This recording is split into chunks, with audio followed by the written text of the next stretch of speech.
So what's going on YouTube?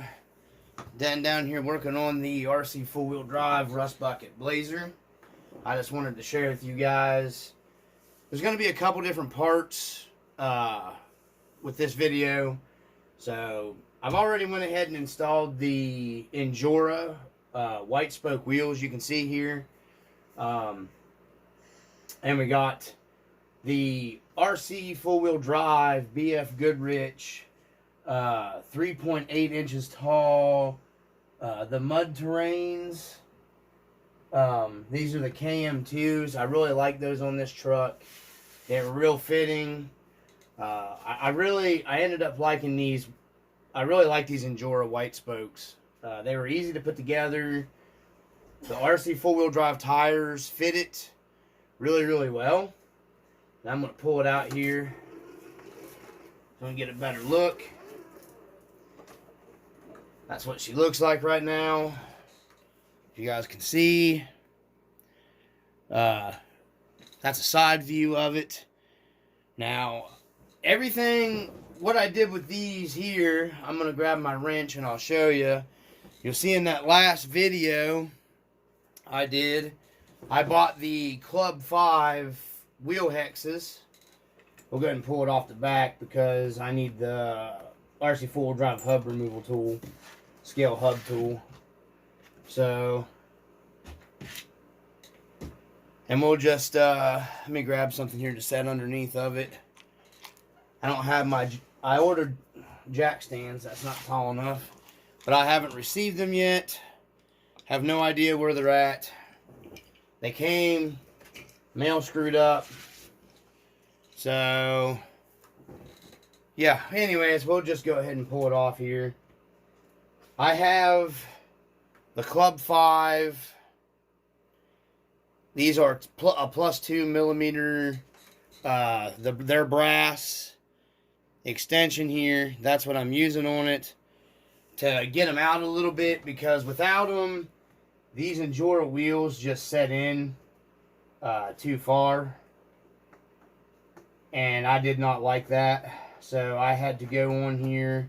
I wanted to get them setting out a little bit. And I didn't want to run a deep dish style rim, because I didn't want deep dish. I wanted more of like a stock-ish looking with spoke wheel.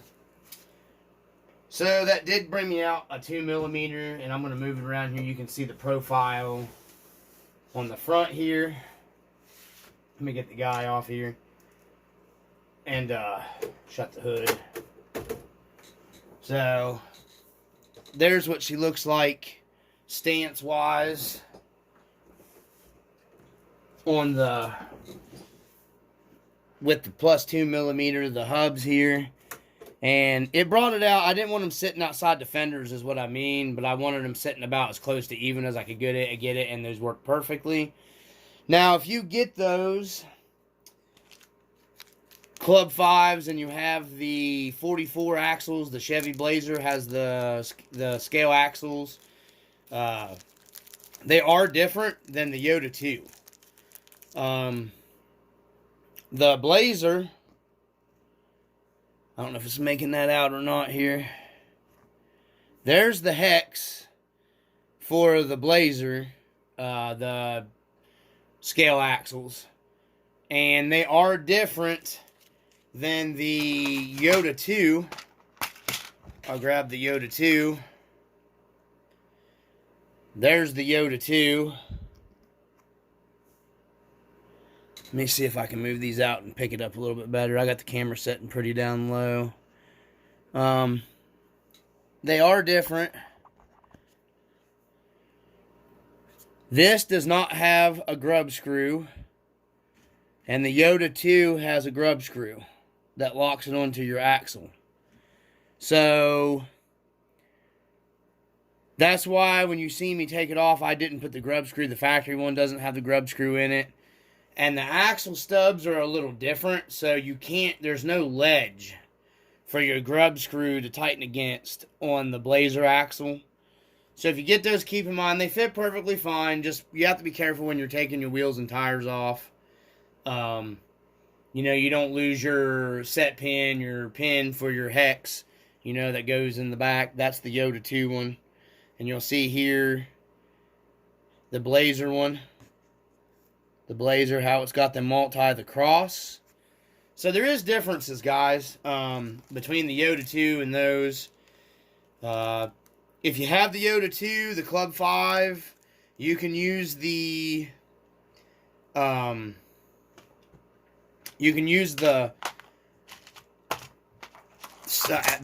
set screw, the little grub screw. You can use those on the Yoda 2 and pinch them down tight. That's how I have my Marlin. So I just wanted to share that. That's what I got into with that. But they fit fine. There's no play in them. Everything's tight. Rolls super nice.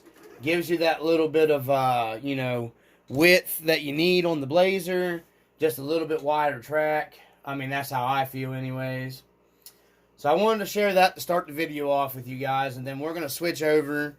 And I'm going to do some filming. I'm going to be putting on our taller shock towers on the front. And lubing up our factory shocks inside with some silicone oil. So we're going to be back in just a second. Alright. We're back. Boo! So we got the Blazer up here. We're going to remove the wheels to start off with, because we're going to be in the body.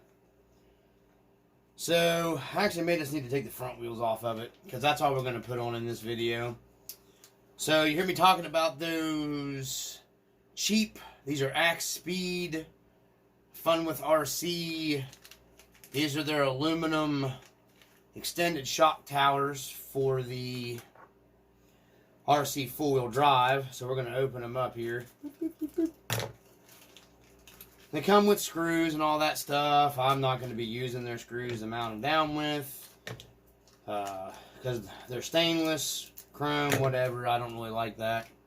I always stay with black hardware, so it's hidden.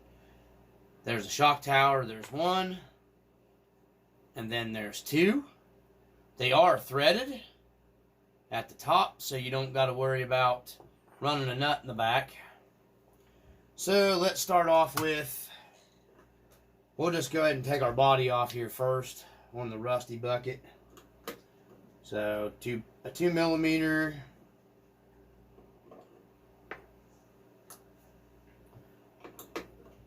driver for the Rustbucket screws for the body.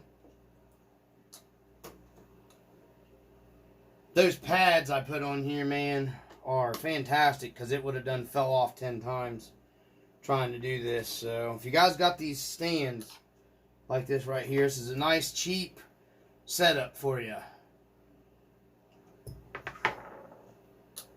There's that. And then I got a pull. I've got the body clips installed in the back. Whew, I got to get some of the...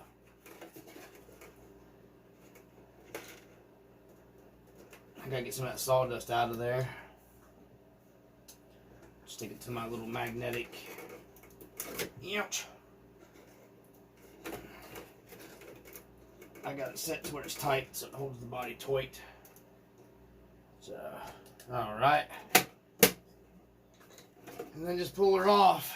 Rustbucket body off. Set it off in the garage.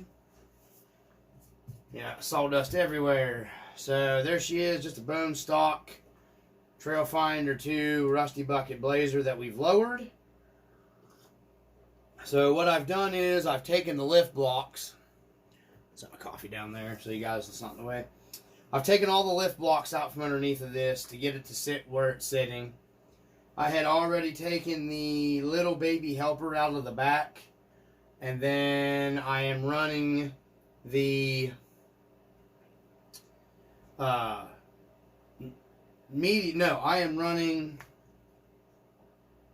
running the little baby helper in the back and the little baby helper in the front on our leaf springs. So I'm going to take it off here. That's how I had it set up to lower it down and give me a little more, you know, flexiation. So, which worked out perfect for me. We have these soft. We're going to be switching to the super softs.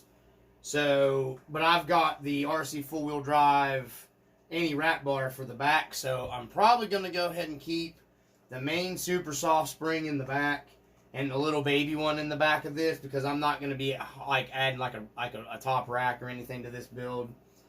So, and that'll give me good suspension articulation and stuff, and I'll run the little baby leaf in the front with the softs. So, because I mean, these springs aren't broke in yet or anything like that. So anyhow, let's get it back up on the thing here, and I'm going to go ahead and pull the wheels off of it, off camera, so you guys don't got to deal with all that stuff, okay? So give me a second. Alright, so we are back. Set this out of the camera range here. My koofy. So we just removed our hex hubs and all that stuff. Put them down here in our little work tray. So, going to be taking, the Rustbucket comes with 80mm shocks, front and back, same as the Marlin, which are honestly about perfectly fine, to be truthful. So we're going to go ahead and, I need some needle nose pliers here. I'm just going to do it this way. This is how I was going to do it. So we're going to pull our front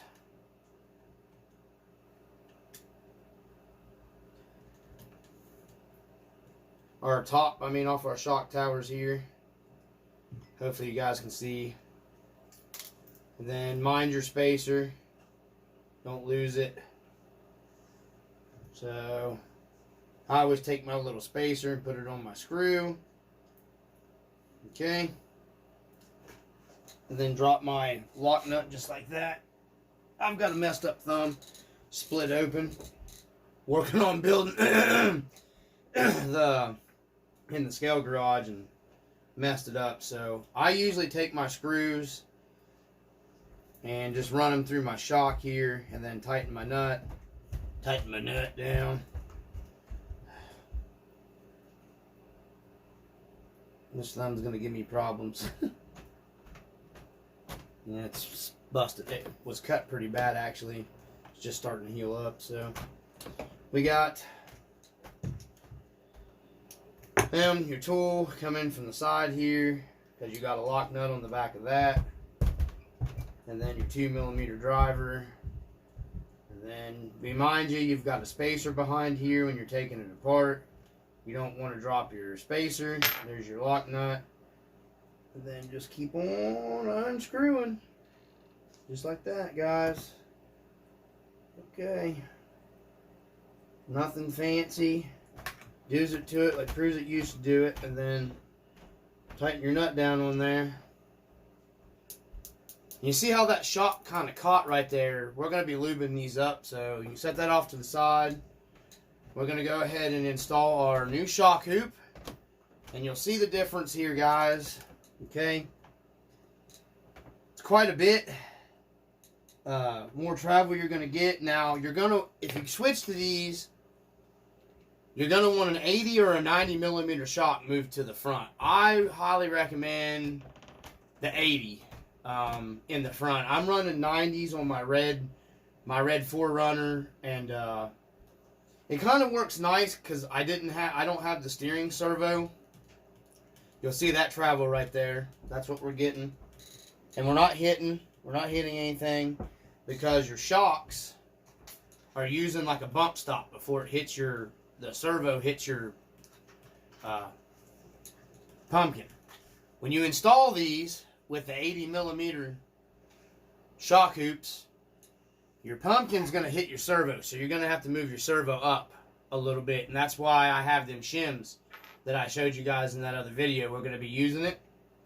So this is what, anyhow, let's get back to it. And I've got 90s, what I was saying, on the red 4Runner, and you really don't even use the whole shock even at a 90, because your leaf spring is only going to allow you so far. But a factory Trail Finder 2 has a 70mm shock in the front. If you go up to these and you use your factory 7mm shock, you can't tell, but it actually pulls it up. You're not really gaining any more flex for travel. So if you go to these, an 80mm shock is a must. It's a perfect setup from what I found running these these extended shock hoops. So let's move back over here and get back on it so the video doesn't get too long. And then you just loosen these up. Probably may have some Loctite on it, I don't know. Yeah, these actually got Loctite on it. What? Can't believe that. Alright, so there's your hole for hole. You guys can see maybe the difference you're going to get out of it. Actually, quite a bit, surprisingly.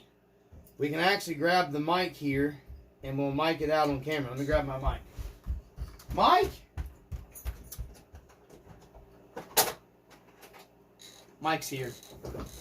I mean digital caliber. I call it a mic. So turn it on. Zero it out. We're going to go from hole to hole.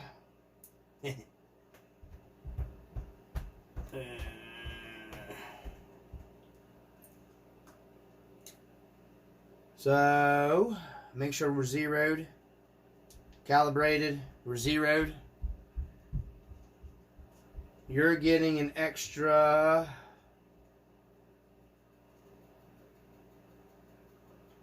10 millimeters of travel going from your stock trail finder to these raised up.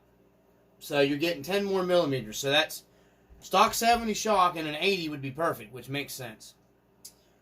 So let's get these suckers back on here. No, I'm not Loctiting anything down here right now. And I'm just going to use the stock hardware screws here to mount these up. Okay. Loosen that one back up a little bit. You know, I'll go back through when the build's, you know, pretty much all said and done. Everything's settled. I have it set up how I want it, and I'll Loctite. And everybody knows if it's an RC four-wheel drive, it's got to take a bath in Loctite. You just get a big tub and fill it up with Loctite. And just dunk the whole truck. Just kidding, don't do that. I won't be responsible. Alright, so. And then our shickety shock will go right back on. Before we do that, I've already pulled the internal springs out, okay? It's a big number one. Pull your internal springs. So we're going to unscrew this bad boy, okay? And we're going to push her up here. Got a little bit of silicone oil in it. What we're going to do is we're going to grab my shock grease.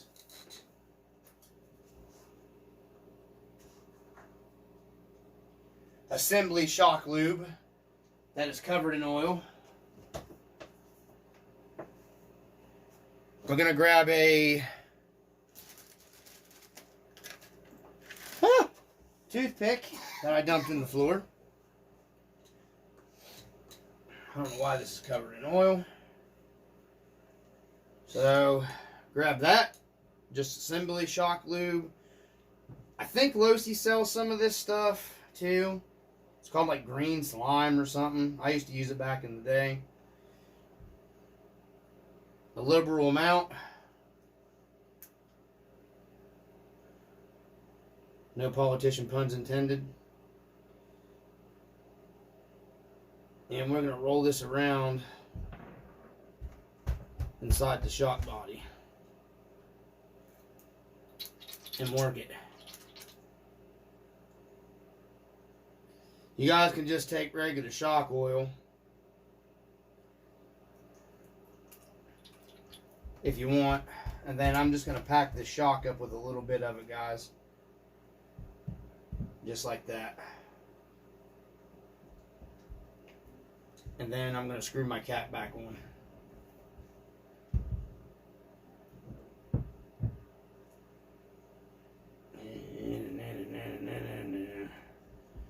I'm going to work our shaft up and down. Alright.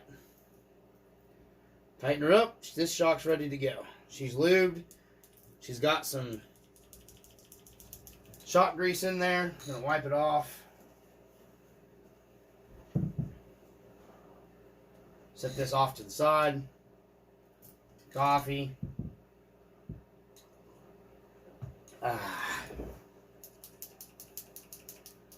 Make sure it shocks, because they were sticky. They were sticking pretty good before. Alright, now I'm going to pull the bottom loose down here. And work all of our stuff out here. Just like that. And the grease come through the bottom.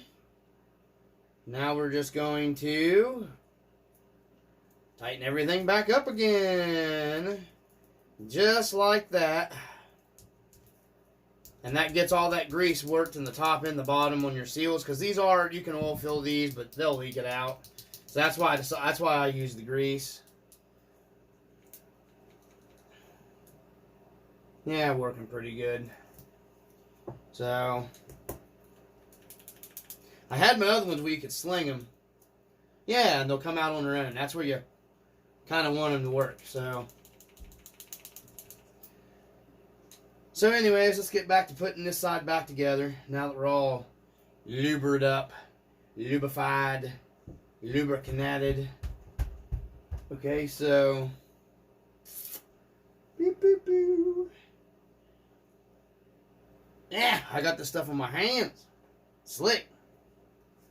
Take it back apart for your screws there. And this is the only part of this video. We're not going to do the leaf springs. I'll do that in a separate video. I think we're good now. Okay. So I always just go ahead and do the bottom. Okay. Your small washers, what goes in the bottom. So run your washer. And then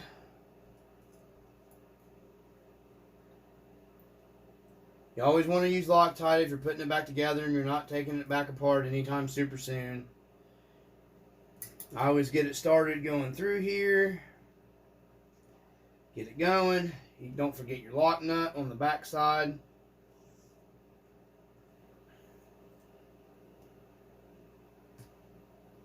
Okay. And your little tool.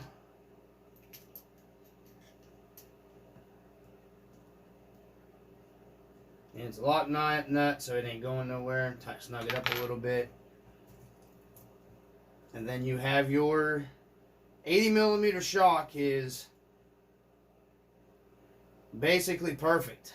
So run your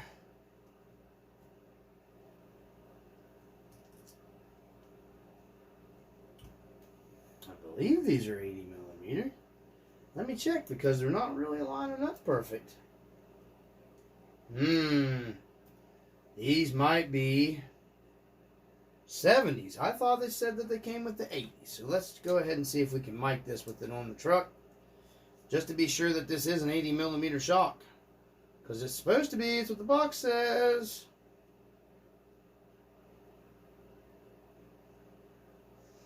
Set our digital caliper at 80. Nope. Gotta take the shock back off, I think, to do it.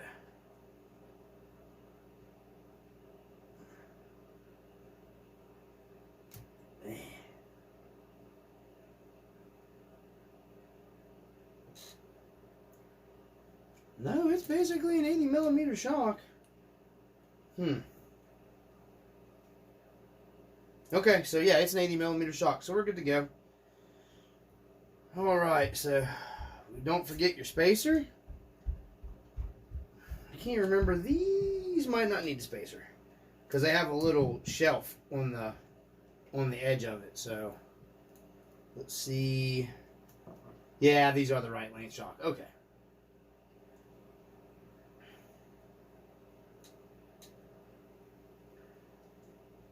Can't remember if these needed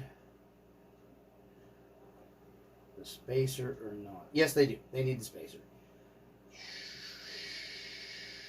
So take it back apart, put our spacer back on.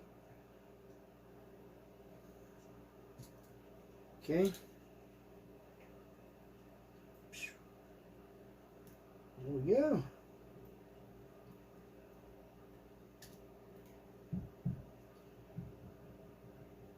Okay, guys, there we go. I'll put my lock nut back on anyways, even though I don't need it. So there you got. See the travel, the extra travel that you get, guys? I don't know if you can make that out. You know, you get quite a decent little bit, you know. I mean, it don't look like a lot maybe on the camera, but it does give you, you know, more travel. So, we'll go ahead and do the other side. I may not even have to shim the servo with these. So, and you can actually probably make out, see the difference, how much shock shaft that you got exposed versus your stock. You see what I mean? So, yep. Alright. So let's get the fronts. Shizzle my nizzle. Okay, so that's what you do to install these. I'm not doing both of them on camera. There's no sense of doing both of them on the camera. And then that's all there is to it, guys. But it's totally worth it to get these shock towers, in my opinion. So, and they hold up fine. They're aluminum. So that's it. I'm gonna go ahead and finish the other side. And hopefully you guys enjoyed the video. Peace. Alright, guys, our last installment. It's all installed. Both sides are done. Shock tower shocks. See, I've got way more travel than I had before in the front end. But now our pumpkin is hitting our servo. So, I just ordered the Hot Racing. You can get these in black or silver. These were on sale cheap, so I picked up the silver. So we're going to have to shim this one up. I'm going to go with the tallest, which is 3 millimeters to start off with, because that's going to give us, you know, enough extra travel for us that we're going to need. So need your 2 millimeter driver. We're just going to cut this little corner out because I only need 4 of the 3 mil, because that's what we're raising it. Up here. Alright. Cut them out. That's why I like the Hot Racing ones. You can cut out the ones that you want. So, we got those. Gonna dump them in our tray here. Like I said, those are 3 millimeters. That's what I'm raising it. 2 would get you, but we're gonna go ahead and do 3. Start with that and see. You might even want to go more. I don't know. You don't want to go too far. So, let's go ahead and get our servo screws out of here. And I'll be moving this servo around either way, because I'm going to be, staple one there, picking up the R4 transmission, transfer case kit and all that stuff to be running my scale engine in the front of it. So, get my screw out of here. Alright. So we got our 3 millimeter extension here, and you just go under your servo like that right there. Tighten it back down. You want to leave it loose, just kind of start it, because you got to get the ones in the back. And I just grab my needle nose pliers, get my driver, get my screw, get it in my driver, and then we're just gonna slippity slide it under, just like shizzle my nizzle. Get it started. Next one. And our spacer. And go under.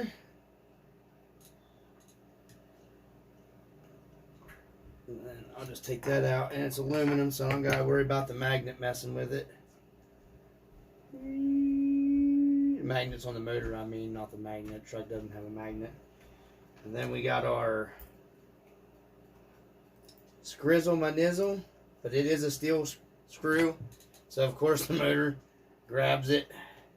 This is usually a fight.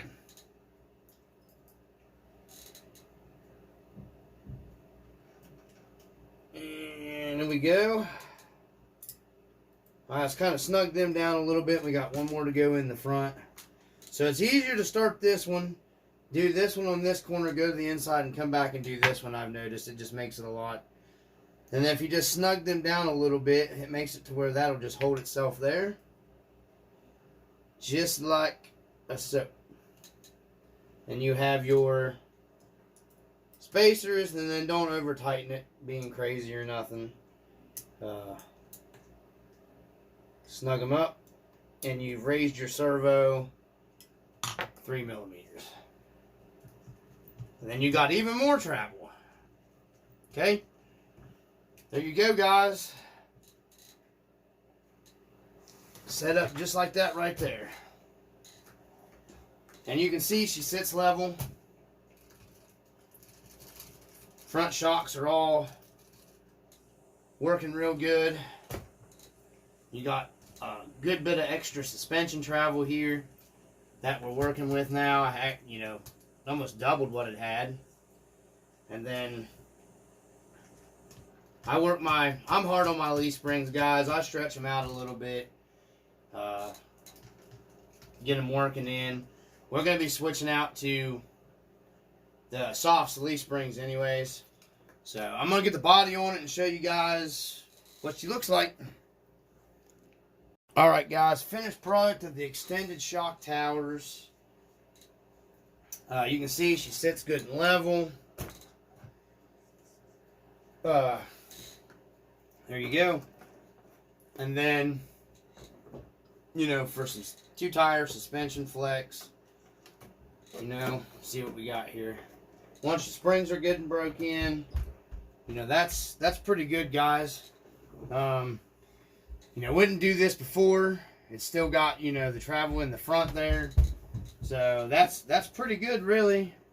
Okay, so, and then the front, you know, once I get the springs and stuff set in, once your leaf springs get broke in, that's pretty good travel. You know, that's quite a bit. That's more than 4 inches. So once I get the soft springs on here, you know, plus this body's heavy, which helps out a lot. Once I get the soft leaf springs on here, it'll help out tremendously too. So there you go. That's the extended shock hoops on the front. Like I said, I'd highly recommend. You know, it really does help with your flex and everything. You know, leaf spring trucks usually and flex don't go hand in hand, but that's the beginning setup. That's how I run most of my stuff. There you go, guys. RC full drive Rustbucket Blazer with the extended shock hoops. I guess you can pick up those extended shock hoops on eBay. They're like $10, $11, something like that. In my opinion, it's one of the best upgrades you can do for cheap. If you don't want to spend the money to buy the Glendale, however you say it, hoops. I think they're like $20, and they're basically the same. And those look just as good on there as they do. And, you know, I'm running them on several trucks with no problems. So, if you guys are interested in it, you can go on there and find them from the RC Dungeon. Peace.